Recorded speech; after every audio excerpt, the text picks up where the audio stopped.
Македонскиот актерски феномен Никола Ристановски е символ кој што представува квалитет за секој нов проект во кој што учествува.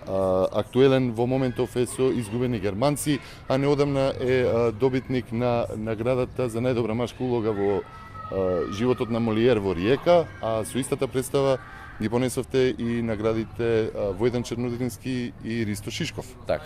Во моментов сте во Скопје, вратени пред македонската публика, со оглед на стоечките овации кои што ги доживеавте, колку си недостасувавте со македонската публика? Одма да се разбереме, јас сум цело време во Скопје, у суштина, само што се стекнува некојаш погрешен впечаток. Скопје е мојата адреса и тоа така ќе биде и понатаму, без оглед на тоа што ќе ми се случува понатаму. Значи, овациите, тоа е една убава работа за секој актер, така да и ми значат многу. Немам ништо покомплицирано да изјавам за тоа. Значи, аплаузот, колку и тоа да звучи патетично денеска, е една од најголемите сатисфакции за еден човек кој што се бави со било која работа, особено со уметност. Добро, прашав во насока на тоа дека подолго време бевте одсутен од македонската театрска сцена, заедно со Александар Поповски, кој што пак е, да речеме, на деценија не поставувало дека и сега се враќате заедно. Нема никаква голема теза за тоа зошто 10 години, може би не 10 години, многу од представите во овие 10 години се игра и понатаму на репертоарот на Македонскиот народен театар и нема никаква голема теза зошто повеќе таму, а помалку овде. Просто така се случи и јас за тоа немам некое ниту психолошко, ниту политичко и геополитичко објаснување. Просто насловите кои што беа, кои што ги работев, просто ми се случи. Во Белград останавте запаметени по две улоги, и тоа во Дервишот и смртта и Глембаеви. Двете машки улоги. Колку се слични и колку беа лесни за еден спој, како за актер, да се доловат, да се пренесат, да се доживеат? На моја голема среќа тоа се две капитални улоги кои што беа на некој начин многу блиски и до мојот сензибилитет и до мојот, ајде ти кажам, светоназор. Интимно и по естетика. Значи, од друга страна пак толку ми се случија претходно улоги кои што беа некаква подготовка за тие два наслови да имав една реално многу добра подготовка за сето тоа. Значи не падна од небо, веќе имав некаков занает за да можем да одговорам на тие, ајде ги речеме, наистина захтевни задачи. Мене ми е драго што тие наслови се уште се играат во Белград. Иако веќе еве Дервиш наскоро ќе биде 100-та изведба, преку 60-70 има и Глембаеви. И едноставно тоа се важни пунктови во тоа што го правам. И многу ми е мило што се уште се живи. Што може би најмногу сведочи за тоа колку е таа работа добро завршена. Еден збор, Фолтин. Име на група со која што соработувавте во представата Одисеј, повторно на Поповски, каде што пеете. Дури и на промоцијата на нивниот албум отпеавте еден дел од песните во Од Одисеј.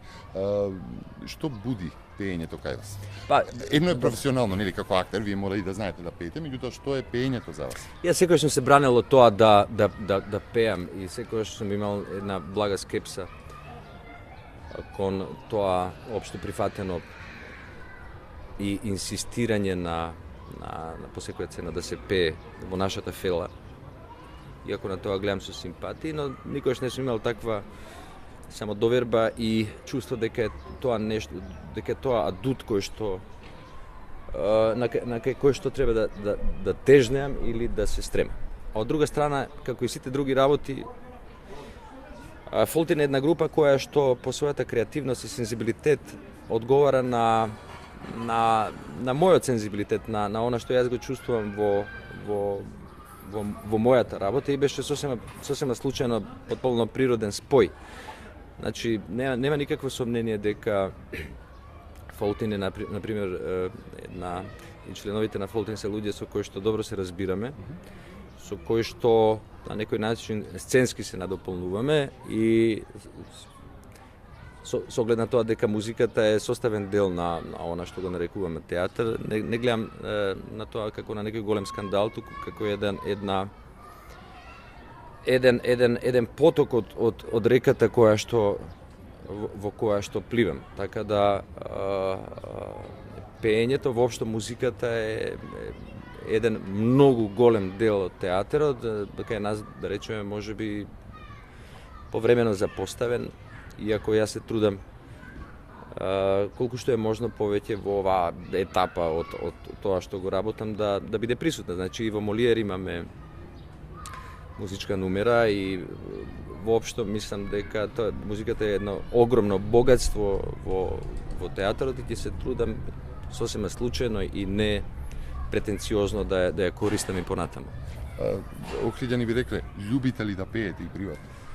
Значи, јас бев дете кое што во суштина пеев само кога бев сам. Значи, никогаш не сум имал напливи на некакви желби да пеам пред аудиториум. Значи, јас сум веројатно еден и од ретките глумци кои што никогаш не пеел на нашата позната манифестација Глумците пеат, која што у основ ми е многу симпатична.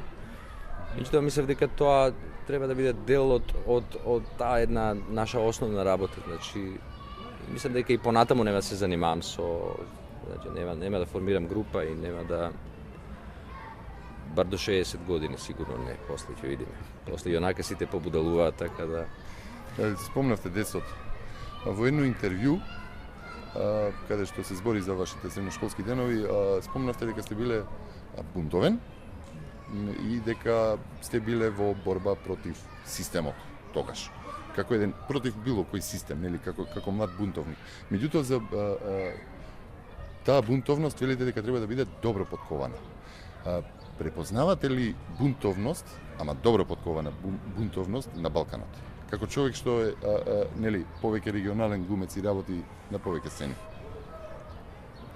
Бунтот е природна ситуација за секој мислечки човек. Согласувањето со светот во кој што живееме и во кој што твориме е на граница на ступидност. Значи, мислам дека секој човек, а особено младиот, каде што кога што не мораме да бараме ниту причина за таа бунтовност, бидејќи таа е прашање на биологија. Така да ова веројатно одамна сум го изјавил, но се уште мислам дека не е доволно, барем кога човек ќе дојде на одредени години, да таа бунтовност биде паушална.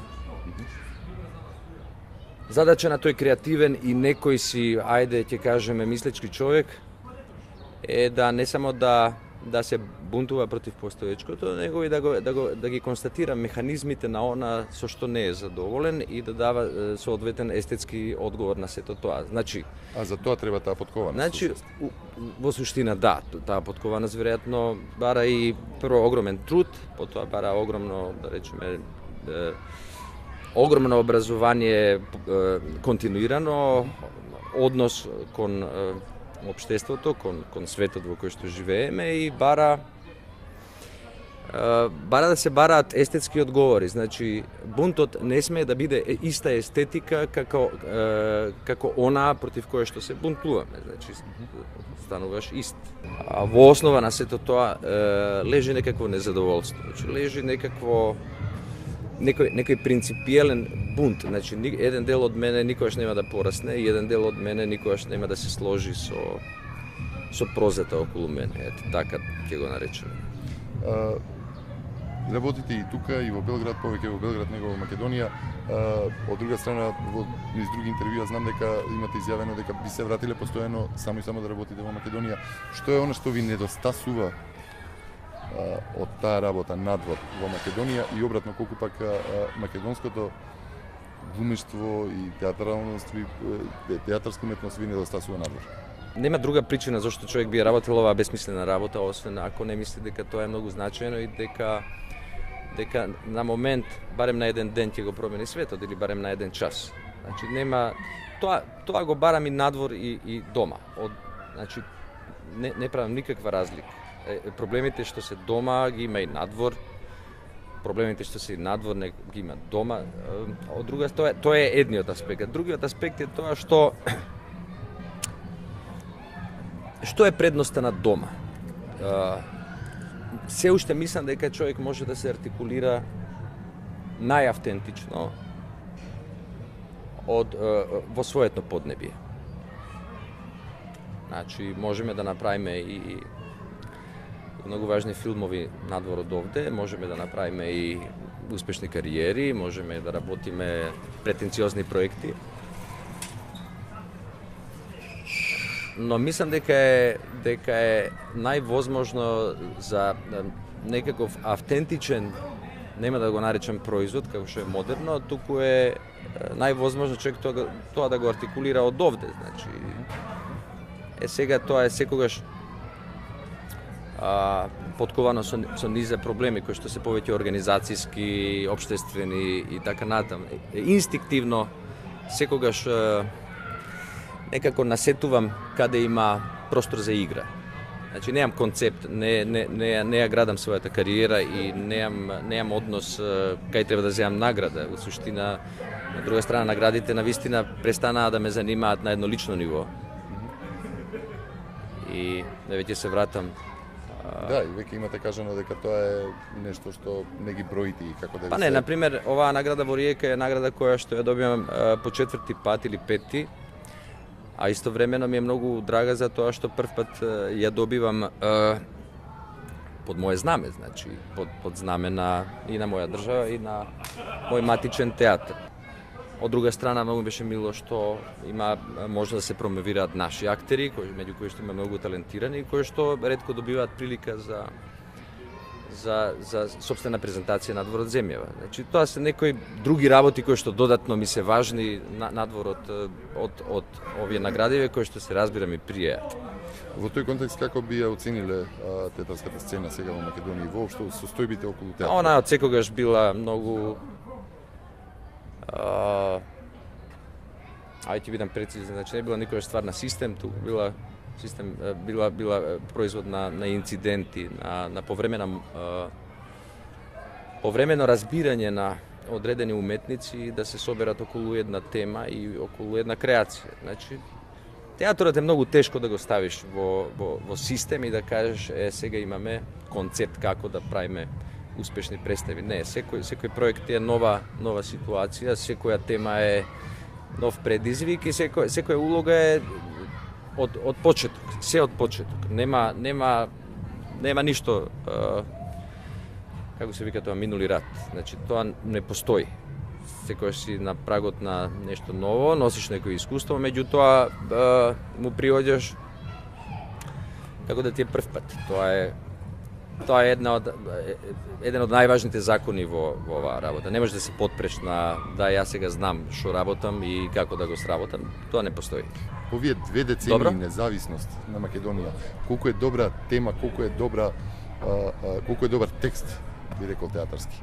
Па, ако размислам, се што сум сработил во животот е изнедрено токму од тоа милје. Значи, сите живееме во овие тешки години на европска надеж, кога старото е заборавено, новото надоаѓа.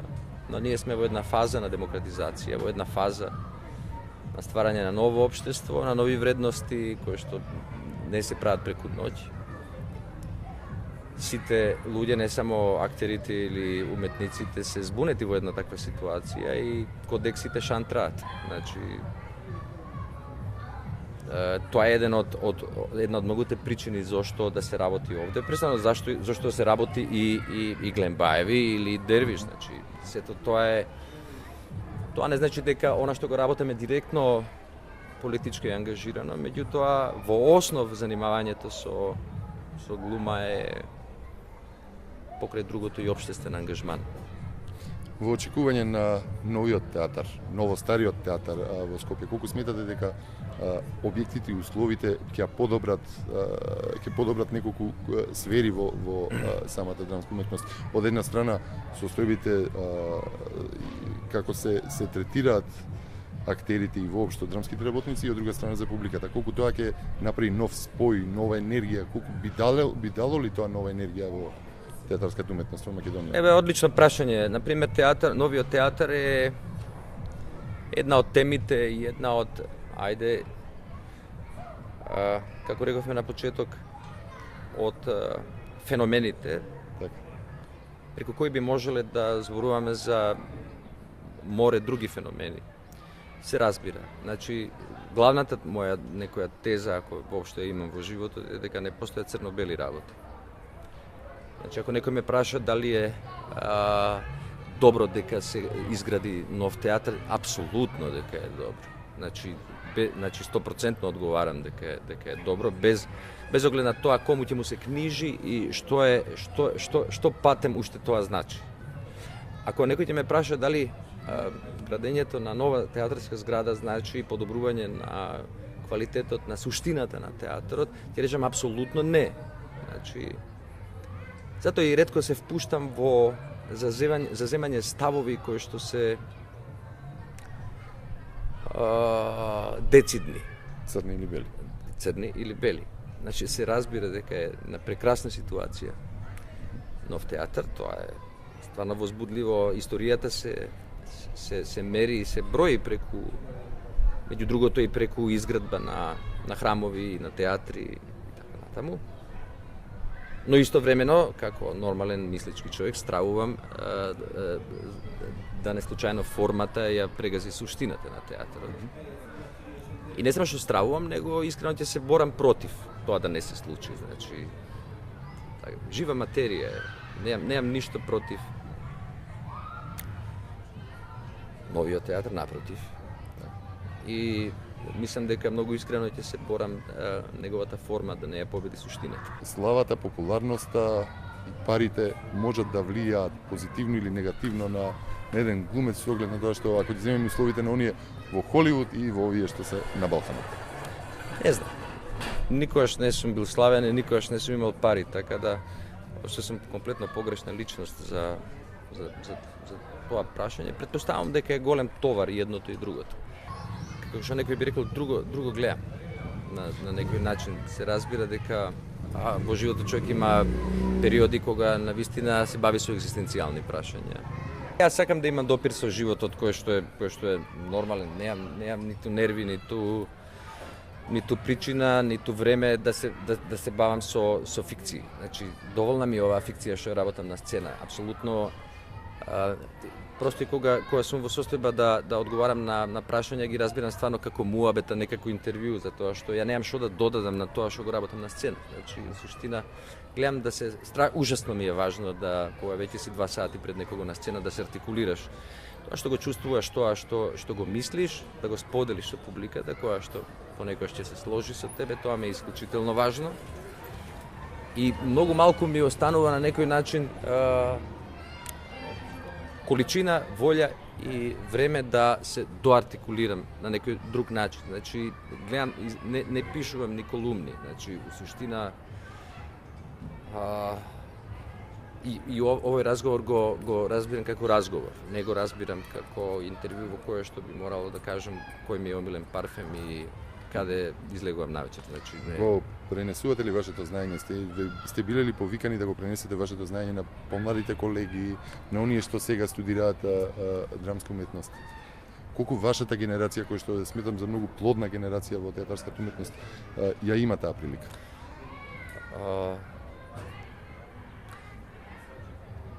Морам да признам дека многу се радувам на луѓе кои што влегуваат во моја работа со огромен жар и со еден професионализам. Освен жарот, мора да постои професионализам, бидејќи професионализмот е се тоа на што не е дилетантизам, а дилетантизам е се тоа на што мене ме нервира. Огромна задоволство и без никакви задршки сакам да ги делам своите искуства, се тоа на што јас го мислам, кое што не е секојаш врвна вистина, но суштина можда од друга страна крадам и јас од нив, значи од тие некои млади луѓе кои што живеат во некој друго време, кои што имаат некои други причини за бунтовност. Така да, нашава генерација е една генерација која што живееше во едно време, во 90-тите години, значи го почна да зборува на сцената за своите надежи, стравови, радости, желби, љубови. Сега веќе сме нека друга генерација, која се појави нека помлада генерација и у суштина тоа е природна ситуација и мене ме радува кога препознавам некои заеднички работи и кога препознавам некои квалитети кои што, да речеме, сум ги немал. Тоа секогаш ме исполнува, бидејќи можам да украдам ја нешто од тоа искуство. Човек по време треба да се апдейтуе за тоа што може да стане патетичен, може да стане преконзервативен, може да стане конформист. Па и само за љубов. Па и тоа, да, макар што кај актерите е тоа опште познато, значи мора да има малце и себесакање, колку и да го тврдам спротивното, да. На што ново работите, имате ли некоја нова понуда што може да, нели, за која што би може да... Та понуди има многу, суштина и... Пребирлив ли сте во тој поглед? Па пребирлив сум, затоа што сакам да одам понатаму, значи не во смисла да се стремам кон олимписка кариера, меѓутоа сакам да одам понатаму во раскажувањето на приказните кои што ги раскажувам, значи например нешто што во театарот може би ќе се случи е занимавање со Брехт, некаде низ Балканот, значи повторно пеење некакво, може би натаму на вистина е добра заклучиото дека одам некаде во некои правци кај што музиката е присутна многу повеќе него порано. Има неколку филма кои што ми се во подготовка, генерално во Хрватска и Црна Гора. Има неколку филмови кои што се разбира не планирам да ги работам. И немам прецизен концепт. Се следам себе си, се трудам да не се повторувам. И се трудам да не ќарам од претходното превише. Поише од што би било здраво. Значи, гледам да ми биде просторот доволно неистражен за да имам предизвик. Знам, потполно нескандалозно, ама тоа е така. Благодарам. Фала многу.